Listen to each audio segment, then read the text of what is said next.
Thành ơi, em test con S21 chưa?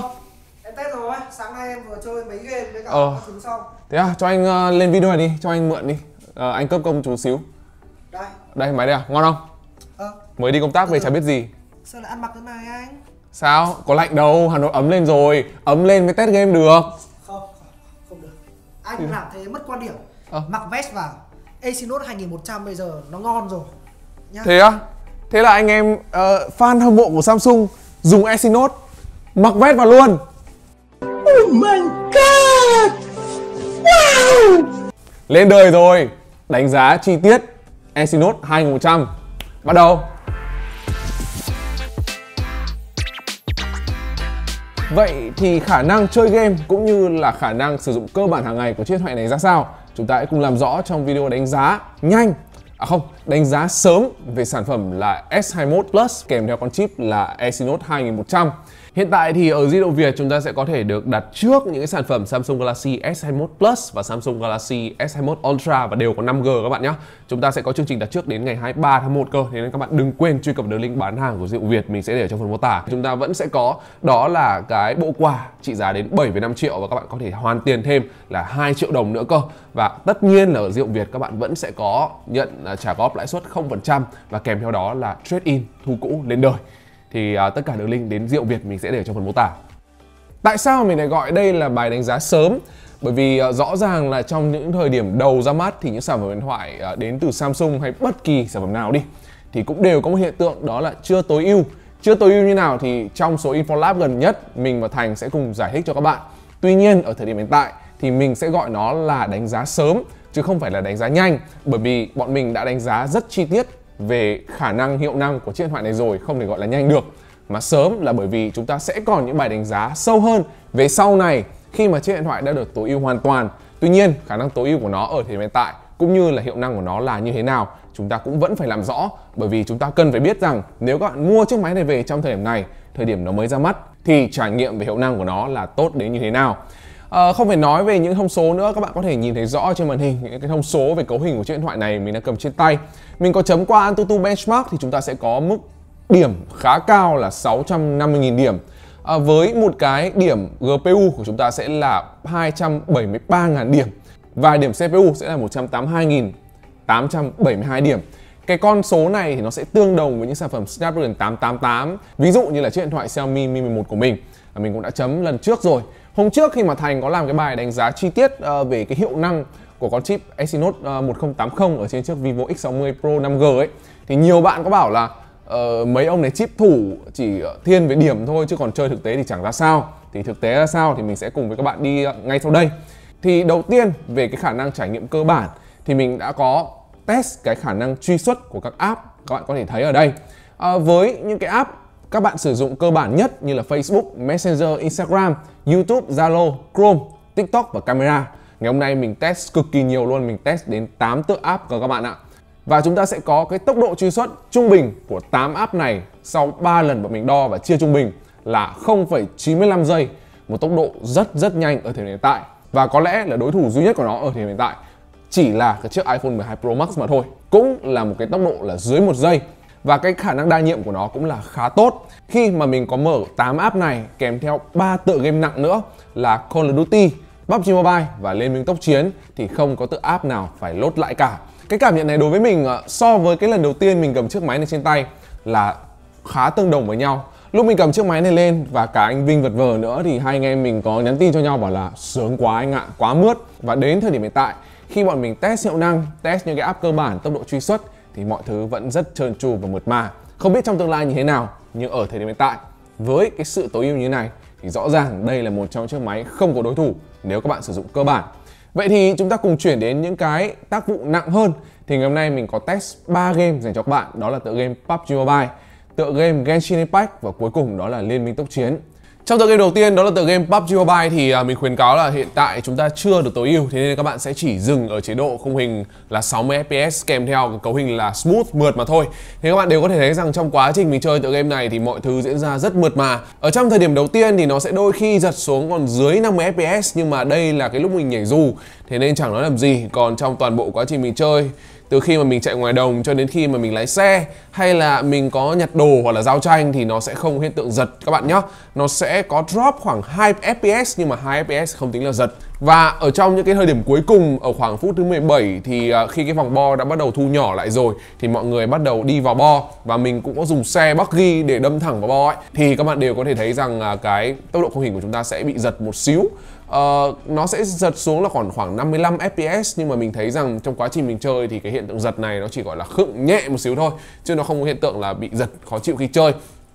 Và ở cái vòng bo cuối cùng khi mà mình có combat 1-1 với một thanh niên thì thanh niên này mặc dù là ném rất nhiều khói, kiểu tưng bừng khói lửa luôn, và cũng kèm theo là ném bom các kiểu mình nhưng không tới, thì các bạn cũng sẽ thấy rằng là nó sẽ giật một xíu, còn khoảng là 57 FPS, nhưng mọi thứ mình đánh giá là vẫn rất mượt mà và trơn tru. Ở trong tựa game thứ hai, đó là tựa game Liên minh tốc chiến, thì mình nghĩ rằng chắc chắn là sẽ không có gì có thể làm khó được chiếc điện thoại Samsung Galaxy S21 Plus với con chip là Exynos 2100. Mình đã có test hai chế độ cho các bạn. Ở chế độ đầu tiên thì chúng ta sẽ để cấu hình là mặc định kèm theo tốc độ khung hình là maximum 60 FPS thì mọi thứ diễn ra rất tuyệt vời. Các bạn sẽ thấy rằng ở trên cái biểu đồ FPS của mình nó sẽ giật một chút, nhưng mà mỗi lúc mình giật ấy thì đều là những cái lúc mà mình mở menu ra. Còn toàn bộ những quá trình khi mà mình đập trụ, đánh quái cũng như là ulti thì mọi thứ diễn ra rất bình thường và cơ bản. Nó sẽ đôi khi giật xuống còn khoảng 57, 58 thì mình thấy rằng cái quá trình mình chơi nó vẫn rất là mượt. Thế nên là nó chẳng có gì làm khó được chiếc điện thoại này của mình. Thế nên là mình đã có test cái trận thứ hai, mình để lên chế độ khung hình là maximum, kèm theo ở đây đó là cái tốc độ là 60 FPS. Thì nó cũng sẽ có giật hơn một xíu nếu các bạn nhìn thẳng này. Các bạn nhìn hai cái tốc độ khung hình của mình, hai cái biểu đồ FPS của mình thì các bạn thấy rằng cái màn chơi thứ hai của mình, một là khi máy đã nóng lên, hai là mình khi đã để maximum cấu hình rồi, không bật, nghĩa là bật hết lên ấy, thì sẽ thấy rằng nó sẽ có một vài cái gợn nhỏ. Những cái gợn này thì nó xảy ra là thường xuyên hơn. Tuy nhiên, cái cảm nhận thực tế thì hầu như là không có.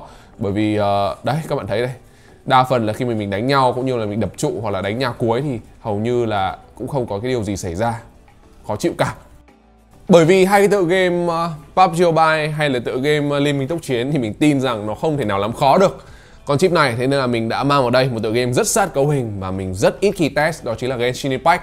Thì ở đây thì mình đã có mở cái chế độ cấu hình là mặc định, và kèm theo là mình đã có chuyển từ tốc độ cấu hình 30 FPS lên 60 FPS, và mình đi thẳng vào bí cảnh luôn. Thì các bạn đều có thể thấy rằng trong bí cảnh lúc nào cũng rất nhiều quái và nó sẽ có hiện tượng giật. Nói chung là cả cái màn chơi của mình với cái biểu đồ FPS như thế này thì các bạn đều có thể thấy rằng không phải là đường thẳng. Tuy nhiên, quá trình mình chơi cơ bản thì thấy rằng cái sự giật từ khoảng 44 FPS lên 60 FPS là không khó chịu. Đặc biệt là khi mà mình có đánh quái này thì các bạn đều có thể thấy rằng nó sẽ giật xuống chỉ còn 43 FPS thôi. Tuy nhiên là cái tốc độ khung hình này vẫn là ổn cho các bạn có thể trải nghiệm. Và toàn bộ cái màn đánh bí cảnh của mình thì có thể được kết lại ở trong cái từ là ổn. Và đấy là khó tính nhá. Còn nếu mà dễ tính thì đây có thể là gọi là tốt rồi. Và khi mà mình có đánh bí cảnh lần 2 ấy, thì mọi thứ của chúng ta còn gọi là mượt mà hơn cơ. Đây các bạn thấy à, mình dùng con đi lúc này để phọt ra lửa mà mọi thứ vẫn rất là mượt. Nó sẽ chỉ giật xuống là còn khoảng đây, mình thấy cho các bạn ở đây sẽ là khoảng 54 FPS. Thì rõ ràng là với chế độ này 60 FPS chơi Genshin Impact ở trên chiếc Samsung Galaxy S21 Plus với con chip là Exynos 2100 là không có gì phải bàn cãi, rất sướng. Tuy nhiên, toàn bộ những việc trên là không thể làm khó được chiếc Samsung Galaxy S21 Plus. Thế nên là mình đã tiếp tục thử thách nó bằng một cái tựa game Genshin Impact với cái chế độ khung hình là maximum, nghĩa là bật tất cả mọi thứ lên cao nhất, bật tất cả các hiệu ứng và kèm theo tốc độ khung hình là 60 FPS. Thì mình nói thẳng với các bạn luôn là cái quá trình mình chơi nó rất là buồn cười, nó giật liên tục. Đây các bạn có thể thấy rằng ngay những cái phút đầu tiên chỉ dùng camera để lia cảnh thôi mà nó cũng sẽ giật xuống còn khoảng 32 FPS. Và toàn bộ quá trình mình chơi thì giỏi lắm nó cũng sẽ chỉ lên được 59 FPS trong một vài thời điểm mà thôi. Còn toàn bộ là nó sẽ giật lên giật xuống từ khoảng hơn 30 cho đến 40, 45 rồi đến 50. Và toàn bộ quá trình mình chơi cảm thấy rất khó chịu bởi vì giật kinh khủng mà các bạn. Thế nên là với tựa game này mình nghĩ rằng trong tương lai chúng ta sẽ có những sự tối ưu hơn. Nhưng hiện tại chúng ta chưa thể nói trước được điều gì cả. Nếu các bạn chơi toàn bộ những tựa game này theo một cách cơ bản thì mọi thứ vẫn rất ok. Tuy nhiên nếu các bạn bật maximum ở những tựa game sát cấu hình nặng như thế này, hay thậm chí là một vài tựa game như là ARK ấy, thì chưa nói trước được điều gì đâu. Và sau khi mà mình chơi khoảng tổng cộng rơi vào gần 2 tiếng đồng hồ với 3 tựa game thì mình đã có một cái nhiệt độ dành cho các bạn. Ngày hôm nay thì Hà Nội đã có ấm lên rồi với cái nhiệt độ là khoảng 22 độ C. thì mình cũng đã có đo và chúng ta đều có thể thấy rằng mặt trước của chúng ta có thể lên đến 42 độ hoặc 43 độ C, còn mặt lưng sẽ lên đến 44 độ C sau khi chơi tựa game Genshin Impact. Thì đây vốn là cái tựa game sát cấu hình chẳng nói làm gì rồi. Đây là nhiệt độ khá cao và mình nghĩ rằng trong mùa hè thì nó cũng sẽ lên đến nhiệt độ là cao hơn. Tuy nhiên khi mình nhớ lại thì nhiệt độ này nó tương đồng và mình test với chiếc iPhone 12 Pro Max. Với chiếc iPhone 12 Pro Max như thế cũng nhiệt độ tương tự là khoảng 22 độ C và nó còn lên đến 47 độ C cơ. Thì các bạn cũng có thể thấy rằng chiếc điện thoại này dù sao đi nữa, mặc dù nó nóng với tựa game Genshin Impact nhưng nó vẫn mát hơn so với sản phẩm như là iPhone 12 Pro Max. Và nếu mà mình chơi những cái tựa game cơ bản hơn thì máy hoàn toàn không hiện tượng nóng, cũng như là khi mà sử dụng AnTuTu Benchmark thì cái hiện tượng gọi là nóng lên quá đà cũng gần như là không có. Các bạn đều có thể thấy rằng khi mà mình đo bằng phần mềm ấy thì cái nhiệt độ của nó sẽ chỉ tăng là khoảng 5,2 độ C mà thôi. Và mình nhắc lại là nhiệt độ Hà Nội là còn nóng lên rồi nhá.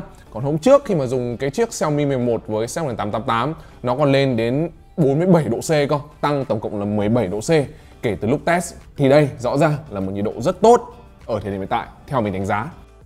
Và đó là toàn bộ những cái trải nghiệm của mình với chiếc Samsung Galaxy S21 Plus với con chip là Exynos 2100.